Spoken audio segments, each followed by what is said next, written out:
things muna on the specific allegations or accusations being mouthed by these witnesses. But at this point, meron lang akong ilang-ilang punto lang na which I think deserve immediate response. Not yung mga, mga so-called witnesses, the convicts, whoever else, former an NBI official, etc. Kundi yung punto lang na rinaise niya General Magalong. But before that, medyo break lang tayo ng konti. I just remembered. I told you, media, that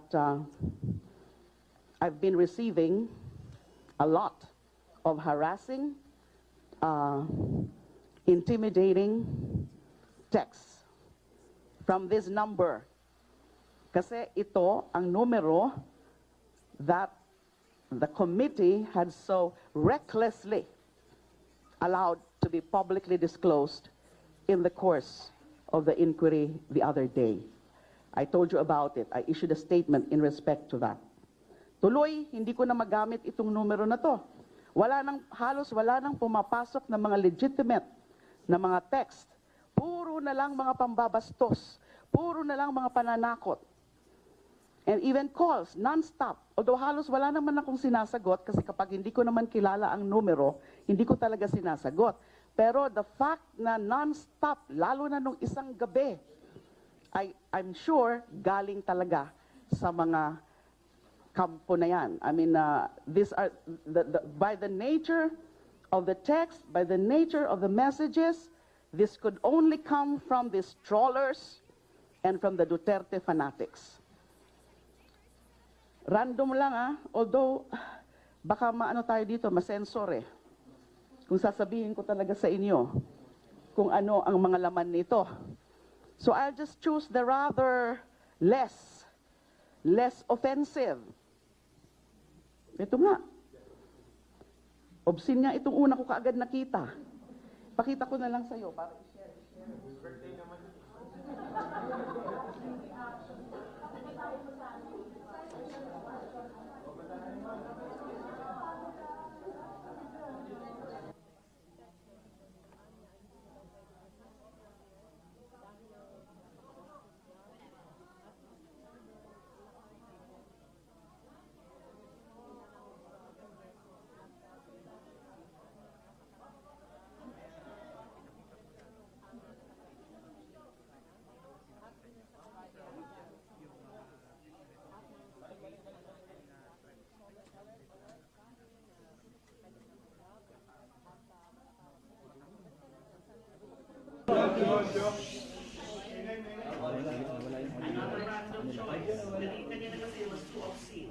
Ang kapal na mukha mo, maiyak ka, magpasa ka sa net, at try mo magsigang tao, galit na sa'yo. Cuddler, immoral, pangit. Okay?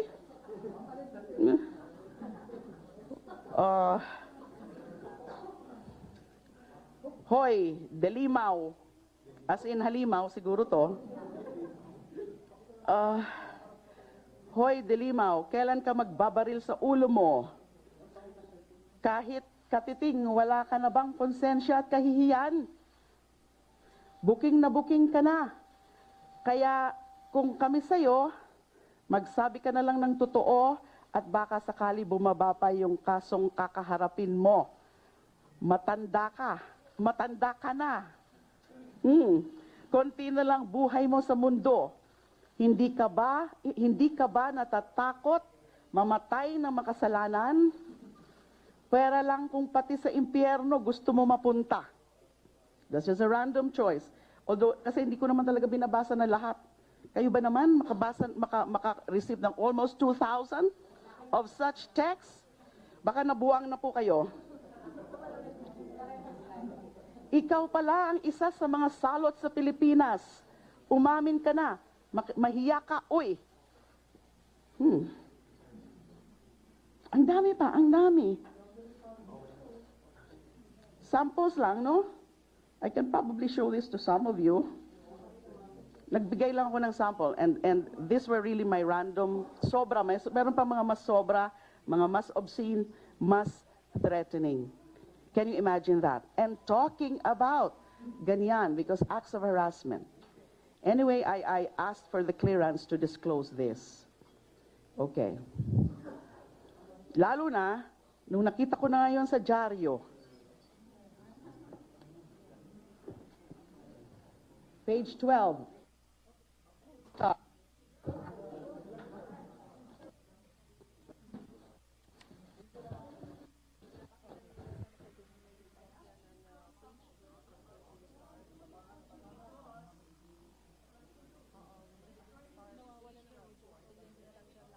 Other papers. Ito lang kasi nakita ko ngayon. DOJ reversed ruling on Marcelino drug case. Bakit ko sinasabi ito? Bakit ko ito pino-point out? So ngayon na ito, this is Philstar, page 12, reporting na yung dating desisyon ng DOJ which dismissed the case against Colonel Marcelino, reverse. And naka-report pa nga dito na, of course, initially, the hunting prosecutor recommended the dismissal for insufficiency of evidence. Now, he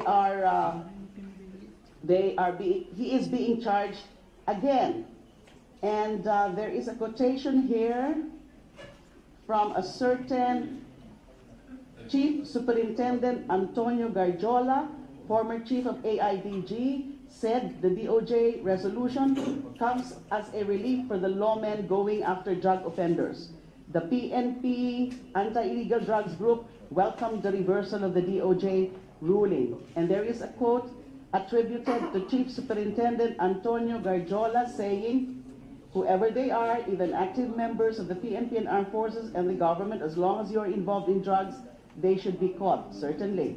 And then Chief Inspector Roque Merdia, former chief of the AIDG, said they are hoping the Manila court will soon issue warrants of arrest against the two.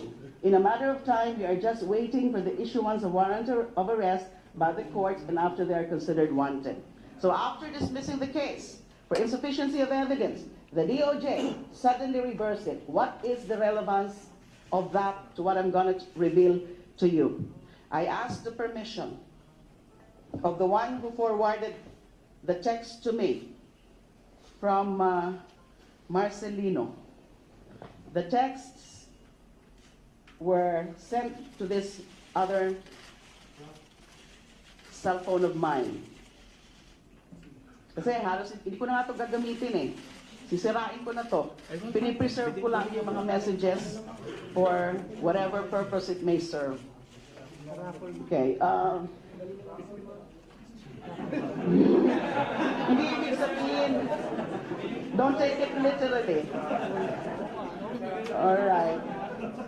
Now, but I got messages from a common acquaintance, you know, for his protection. I cannot reveal who he is, but I got two messages from my source forwarding. So it's really forwarding. Messages from Lieutenant Colonel Marcelino. The first one was received by our common acquaintance July 19, 2016. The second one, fairly recent, was received September 5, 2016. Messages lang ito na pinorward ng aking source from Lieutenant Colonel Marcelino. Ang laman po, ganito. This is verbatim. A message I got from Lieutenant Colonel Marcelino. This is the July 19, 2016 message. Mista, good PM. Magpasalamat lang sana ako sa lahat ng tulong at efforts mo for me habang ako ay nasa kulungan. I can never thank you enough, Mista. Hindi pa ako masyado makagalaw at labas ngayon dahil ang daming gusto kumatay sa akin, Bok. Di ko pa din mapuntahan si Senator LD, obviously referring to me, Laila de Lima, LD. kasi ginagawan kami ng mga fabricated stories. There are also some groups who is trying to convince me to speak against her. But rest assured na hindi ako pagagamit sa kanila mista. Not only because I really appreciated and forever indebted sa inyo ni ma'am, but because the people deserve no less than the truth and justice. With my little knowledge and brief encounter with her, I never doubted whatsoever her integrity, mista. Magpasalamat din sana ako sa kanya personally when everything settles down. Ingat lagi and maraming salamat uli, mista. That was July 19. The more recent message, a shorter one, na pinorward ulit sa akin ng source ko, September 5, 2016. So the message from my source, I got a message from Lieutenant Colonel Marcelino, quote, "Mista, pressures against me are mounting, and they would even reopen my case. But rest assured that I will never give in to them, Mista. Please tell Senator L to keep faith and be strong." I want people to know that these things are happening now. Meron pa rin iba akong mga ibang alam. Hindi lang ako nakakakuha pa ng clearance from them kung pwede ko na rin i-disclose sa inyo. Through our common acquaintance kanina, nung nabasa ko nga po itong media report na ito, when I woke up this morning, na-reverse na yung kaso against Colonel Marcelino, I immediately texted our common acquaintance and asked him, can I seek the permission of Colonel Marcelino to disclose what he texted to me, or what he forwarded through you to me, messages. And sumagot naman yung common acquaintance namin na pwede daw. Although out of reach by anyone ngayon siya, apparently because siguro nalaman na niya to, na mag-i-issue na sila ng warrants of arrest, he is secretly, privately communicating with me po. That's the situation now. As I said, meron pa hong ilang mga similar cases. They have been accessing certain personalities. Yung mga alam nila na dati kong mga nakakatrabaho. I think your question would be, why kaya ina-access si Colonel Marcelino at pinipilit siya to testify against me? He was part of the interagency as a representative of ISAF. I think it was one of those disclosed by General Magalong yesterday. Correct? If you review yung ano kahapon ni ni General Magalong. Kasi some of the intel na mga nag-gather namin noon in the course of the interagency came from Colonel Marcelino. Of course, we have other sources. And another thing that was confirmed by General Magalong was, di ba, when he first approached me, may nakita siyang parang diagram o parang ano. That's proof na even before sumama sa amin si General Magalong and offered to also participate because meron siyang sariling oplan, we were already starting all of this, that we were already discussing the situation in Bilibid. And when we say we, kami na nasa DOJ, meaning DOJ, when I say DOJ, with respect to the situation of the inmates, it's Bucor and also NBI because of the investigative aspect of things. So even before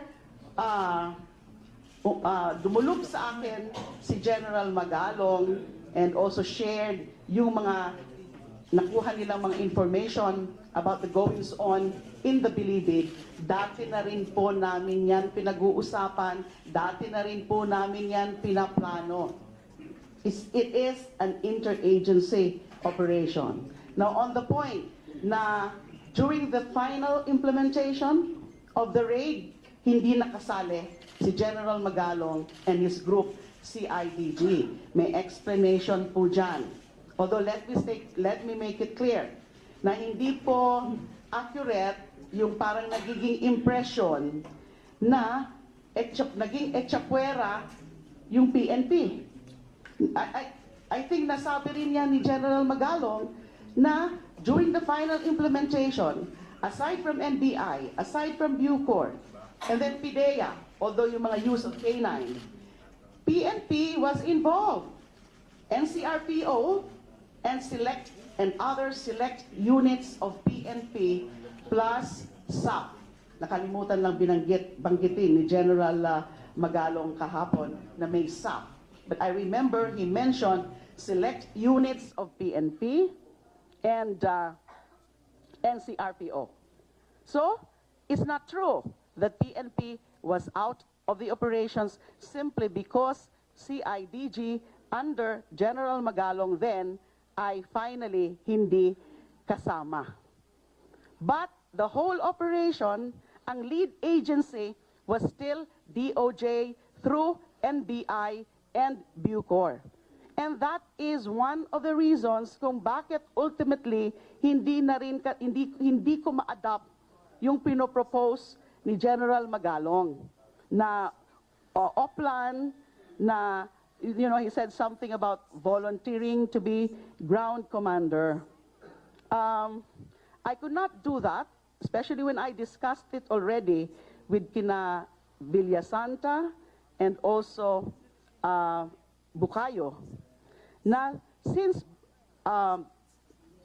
this Bucor is under DOJ, kailangan ang lead is really DOJ through Bucor and NBI. So kung ang magli-lead is PNP, hindi po naging acceptable yan kina General Bukayo. Yung pong sinasabi ni General Magalong na one time he was approached by Villasanta and Bukayo na ayaw, wag niyong ituloy ang raid and then can you arrange a meeting with, I'm not very sure about that. I don't know that. In the first place, I doubt about that. Pwede bang i-arrange to meet with SOJ? Why would he? I mean, he can meet me, he can talk to me anytime. And we did talk, we did meet many times because he was the Bucor director. So why all of a sudden he would say, i-schedule mo nga ako, he could very well go directly to me. So I'm not sure about that statement of General Magalong, much less yung sinasabi niya na kinausap siya at sasabihin na wag na lang mag-raid. Because in the final implementation of the raid, nandun siyempre yung Bucor component. Although the real lead unit in the entire raid was NBI, as personally led or supervised by me. So that is what I can remember. Yes.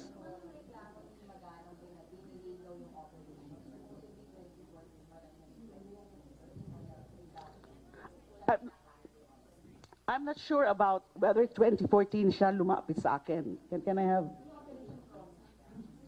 part one?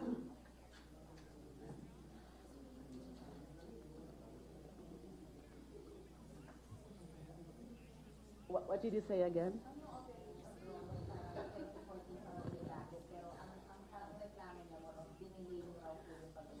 I'm not sure about the date. I don't think it's 2014 that he first approached me. I think 2015 na yon. I don't know, I may be wrong also. I think 2015 na yon. Although by that time, nagsisimula na rin po yung mga discussions ko with Bucor and NBI. So yung lumapit siya sa akin, I don't quite remember that anymore. Yes, there may have been delay. It's because nga, when I discussed this, took that matter with Villasanta and with Bukayo, and in fact, in some of those instances, present then si former Director Mendez for NBI, ay ganun ang sinasabi nila, ma'am, hindi ho pwede na PNP ang maging lead because this is Bucor, which is under DOJ. And I could sense that there was dynamics within and among these police officials. Remember, General Bukayo used to be PNP official also. They had some issues with General Magalong, personality-related issues. Natatandaan ko po yon. But the real reason why nakumbinsi po ako na in the final implementation, support na lang sila and lead should be DOJ, NBI, Bucor, is because of that. That Bucor is under DOJ. Pero again, kasama pa rin ho namin yung PNP nung nag-implement. Kasi nandun nga yung NCRPO, certain other units, and SAF. Meron pa ngang mga snipers from SAF. So they were involved as support. Yes. Mm-hmm.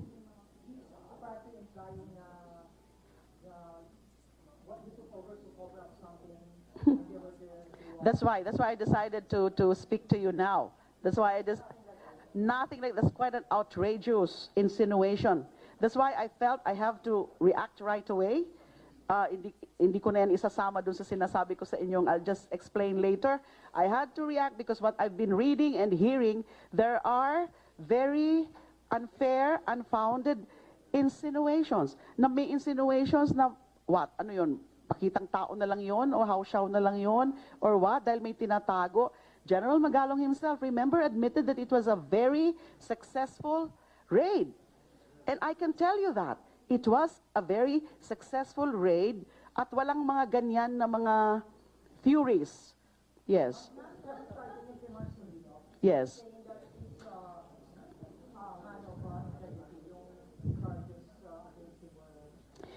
Well, I was not the one who resolved that case because I was no longer there. But hindi ako nagulat nung dinismiss nila yung case due to insufficiency of evidence, especially that the handling prosecutor of that case, the original handling prosecutor, who na nakasabi rin dito sa PhilStar item, who recommended the dismissal of the case for insufficiency of evidence, is Senior Deputy State Prosecutor Theodore Villanueva. He's a good, straight, very competent prosecutor, among the more competent prosecutors, state prosecutors in the DOJ. And he's finding no probable cause, insufficiency of evidence, and therefore dismissal. And now here we are, biglang reverse. I'm not passing judgment on the correctness of the legal action, no? Ano bang totoo dyan? Ano ba ang tama dyan? I-dismiss ba o filean ba ng kaso? But look at the circumstances. I have no reason to doubt what was forwarded to me from Colonel Marcelino, na iniipit siya para ituro whatever it is na ano ang ituturo nila sa akin. As I've said, there are several other instances, personalities na ginaganon nila. Yes. I will address that later. Gusto ko na munang pakinggan lahat yung mga testimonies na yan ng mga so-called witnesses, lalo na alam nyo, you know, of course, I was also watching yesterday. Since all of these alleged witnesses pumupuntirya kay J.B. Sebastian, I wouldn't be surprised anymore na he would also testify. Basta ganun ang aking ano.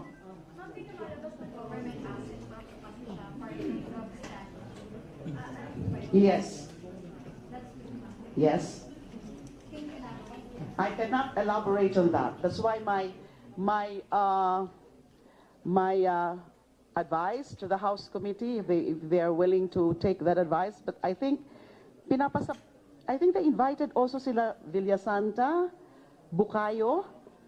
Yes, I would urge them to invite them. Although I would not know kung how, you know, yung pagdi-disclose nila ng mga operational details, would they go? Because these are operational details. Sila talaga yung mga nagsusupply sa akin din ng mga information to guide me on whether or not to proceed with the raid. Diba? So, sila yung nakakaalam, yung mga sources. Sila ang mga kinonsulta ko kung sino-sino yung mga ililipat. Kasi mga confirmed based on intel sources na mga may ano sa droga. So I would not want to further touch on that because as I said, I would want muna to hear out all of these so-called witnesses. The reason why I'm saying that he is an asset is because to again to dispel yung mga haka-haka na naman, yung mga malicious insinuations na the reason why hindi na muna siya sinama dun sa Believe It 19 is because favored,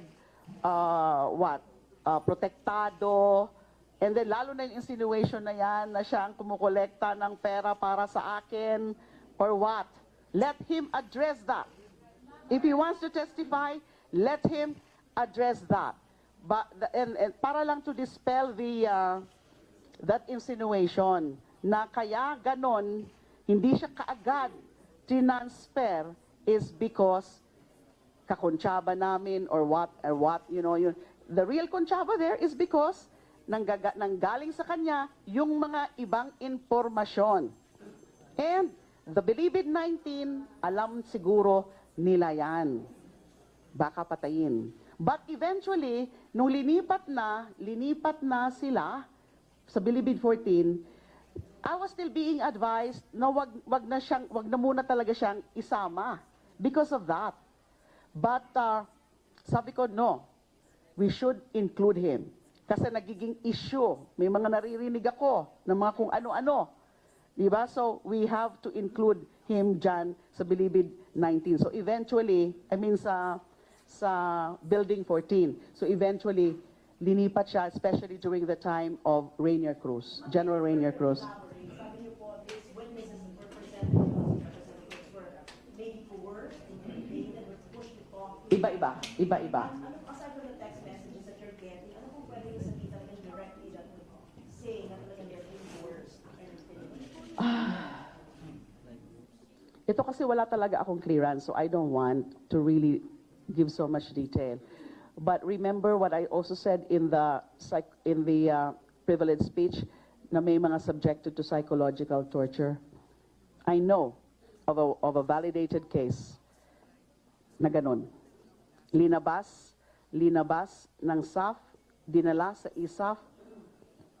I won't tell you kung kailan to nangyari kasi baka matukoy nila kung sino yan. Kawawa naman. And then nung binalik, talagang signs of wala namang physical torture, but signs of psychological torture. And again, why? Why was he subjected to psychological torture? According to my source, pinipilit na naman na ituro ako. Yeah, I'm contemplating on this. In fact, sa dami kasi ng mga nangyayari ngayon, and then itong ginagawa sa akin na panggigipit, araw-araw, tumitindi yung paggigipit sa akin, I hardly have time and energy anymore to be thinking about myself and to be thinking about my next moves. But certainly, I'm mulling over several legal actions. Unang-una, writ of amparo, habeas data. I'm now a subject of persecution and I'm no longer safe. I don't feel safe. The truth is, I'm not safe. Can I rely on the regular authorities in government? Can I rely now on PNP for my security? Can I rely now on NBI as my security? I mean, I'm referring to the institutions themselves. Can I rely on the AFP, again, as an institution, to give me security? Alam niyo po siguro sagot dyan. So what is my choice? They're violating my rights. Right to security. Right to privacy.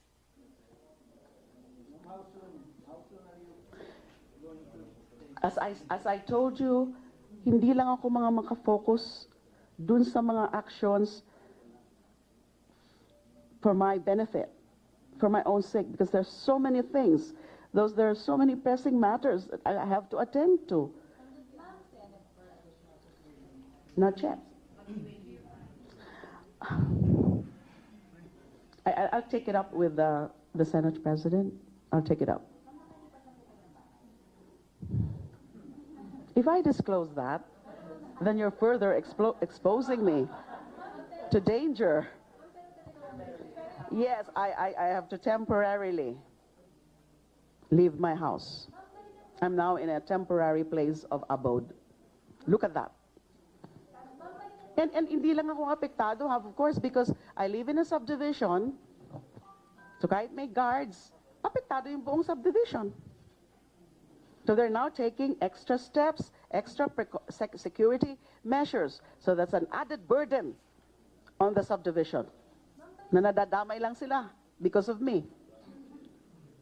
Yes.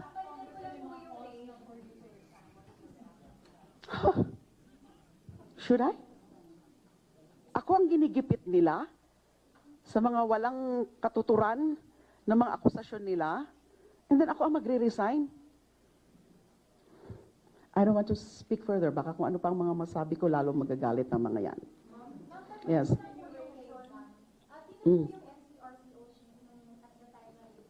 I forgot already. Hindi nga, because may issues kasi, dynamics. Yun ang impression ko kina General Bukayo. May issues sila related to the personality of General Magalong. And then apparently may dynamics. And therefore, PNP was still part, wag lang yung grupo ni General Magalong. Let General Bukayo, let Villasanta respond to that. I don't think so. Hindi pa ata. Di ba recent lang? I really don't know kung sino yung NCRPO noon. We can check it out. Yes.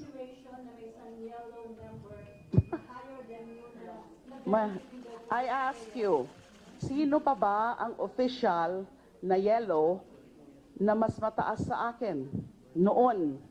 When I was Secretary of Justice, I was an alter ego of the President, and therefore, the only one higher than me is President Pinoy himself. And so are they saying it's my president who is also a beneficiary of these things? Of course not. You know Pinoy.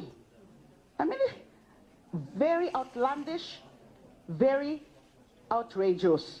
So hindi ko na alam nang nangyayari. Masyado na silang nagiging confident sa sarili nila. They're becoming so reckless. They're resorting sa mga kwentong kutsero na ngayon. So mga, you know, it's getting to be laughable. I would not know. Why don't you ask Secretary Aguirre? That also means have reactions at the conduct of the hearing wherein the I'll reserve that. Oh, I'll reserve that first to myself kasi baka ma-misinterpret po ako ng mga members ng House Committee. What I can say is that nakikita ko naman that the presiding, the chair, Congressman Umali is rather fair in handling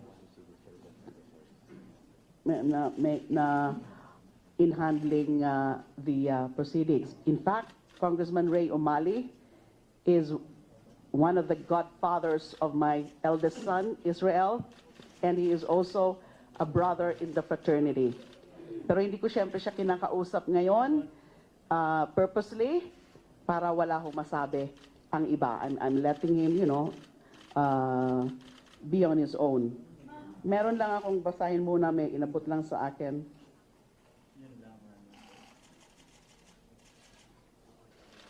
Okay. Yeah, I must confirm also that I really I respect General Magalong. I see him as a very professional official. Kilala ko rin yan. And what I can say is that kaya ganun ang parang naging ano niya yesterday is he had some sentiments because he was medyo nagtatampo. I think he admitted that na sumama ang loob niya and PIDEA. Correct? Dahil hindi siya involved finally. So baka out of frustration lang, kaya niya linabas yun. But other than that, I have no problem with General Magalong. I perceive him to be a professional official. Last questions, please.